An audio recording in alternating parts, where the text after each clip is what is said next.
Absolute best economic solution to the COVID-19 crisis is to put Americans first, not corporations. We'll do a deep dive here. Check this out. Leave your comments, ding the bell, share it with your friends, and subscribe to our channel. Where I'm going with all this, that whole long setup back 5 minutes ago, where I'm going with all this is how to respond to the economic crisis caused by the COVID pandemic.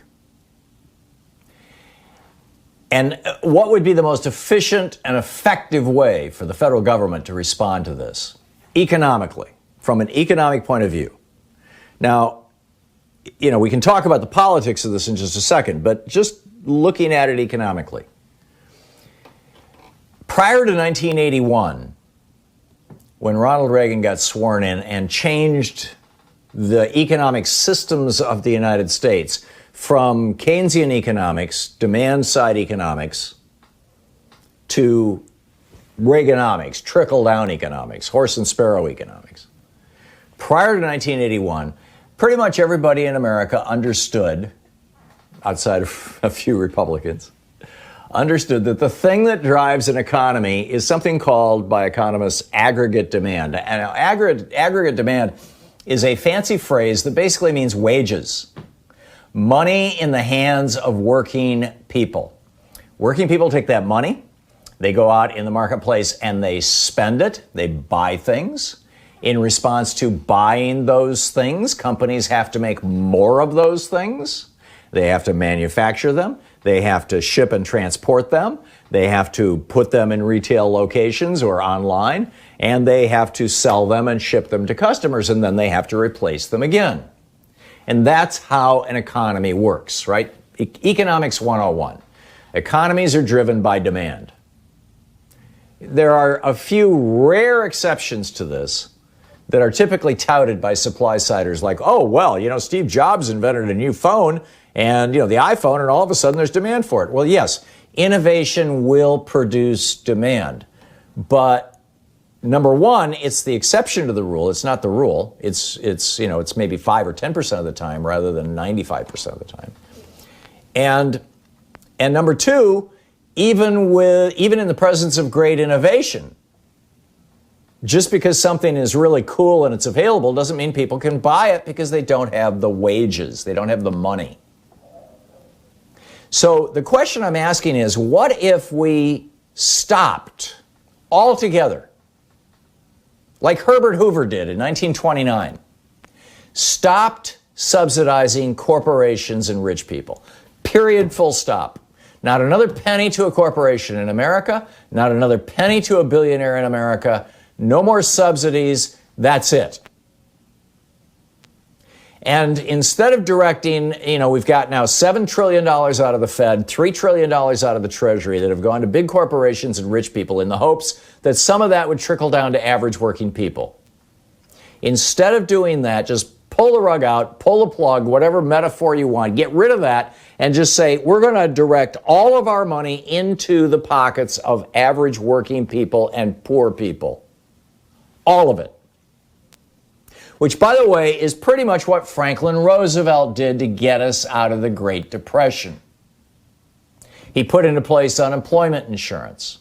He put into place the Works Progress Administration so people all over the United States could work and get paid. He put into place the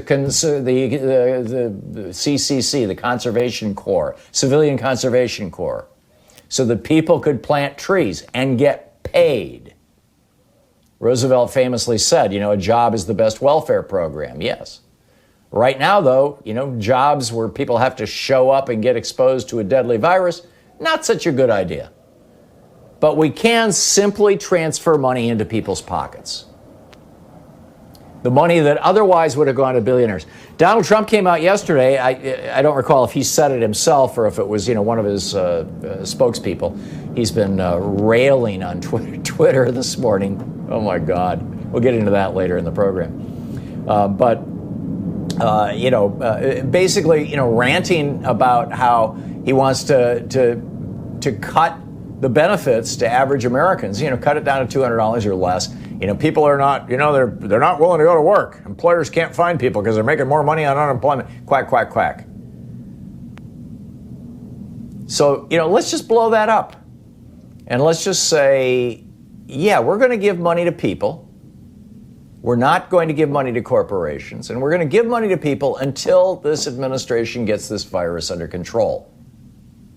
They've got it under control largely in South Korea, in Taiwan, in New Zealand, in Australia. Yes, they're having small outbreaks in all those places from time to time. In most of Europe, the entire European Union, all 500 and some odd million of them, and all those guys, larger than the United States, the entire European Union has fewer new cases of coronavirus every day than Texas. In fact, Texas has, I believe, 3 times as much. I think the EU is averaging between 2,000 and 3,000 new cases a day, and Texas is hitting around 10,000. Florida, over 10,000. When Trump gets the coronavirus under control, then we can talk. But until then, we need to be handing money to individual people. And what that will do, if we stop subsidizing these giant corporations, a lot of them are going to fail.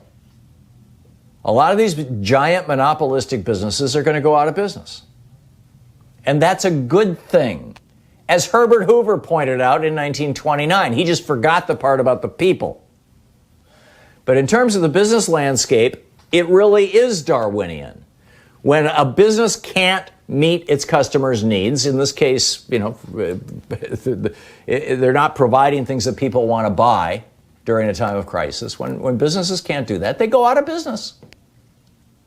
I've started a couple of businesses that failed. Every serial entrepreneur has started businesses that failed. Elon Musk has started businesses that fail. Pick your entrepreneur. That's part of the process. You have some that fail, you have some that succeed.